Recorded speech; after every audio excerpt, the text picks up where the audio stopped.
এই টুনি টুনি, তুই এখানে কেন এসেছিস? তুই আমাদের বাড়ির চালের উপরে কি করছিস? এখান থেকে চলে যা বলছি, এখান থেকে চলে যা, তাড়াতাড়ি চলে যা এখান থেকে বলছি, চলে যা। রামু ভাই, তুমি আমাকে তাড়িয়ে দিও না ভাই, তোমার গাছের আমগুলো পেকে গেছে, এগুলো দেখে আমি এসেছি। আমি আজ থেকে 3-4 দিন কিছু খেতে পারিনি। তোমার গাছের আমগুলো যদি আমি দুটো নিয়ে যেতে পারি তাহলে আমি খেতে পারবো। আমি খুবই ক্ষুধার্ত ভাই, তুমি বিশ্বাস করো আমার কথা ভাই, তুমি একবারের জন্য আমাকে বিশ্বাস করো না ভাই। আরে আরে, তাই নাকি? তুমি কতদিন ধরে খাওনি? আরে সেটা তুমি আগে বলবে তো।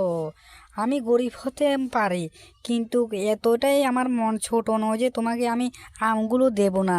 হ হ, কেন?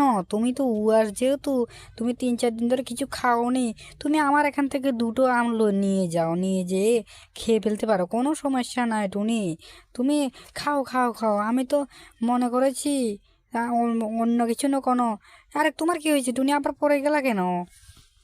আরে ভাই, কেন জানি না আমার মাথাটা ঘুরছে আর ঘুরছে। আমি অনেকদিন 3-4 দিন ভালো করে খেতে পারছি না, তার জন্য বনে কোনো ফল ফুল নাই, তার জন্য আমার পেটে ক্ষুধা, তার জন্য মাথাটাও ঘুরছে। তোমার এখান থেকে যদি আমি আমগুলো খেতে পারতাম তাহলে তো খুব ভালো হতো ভাই। আরে টুনি, বলো কি? তুমি 3-4 দিন ধরে কিছু খাওনি? আমার কাছে শুনে খুবই খারাপ লাগছে।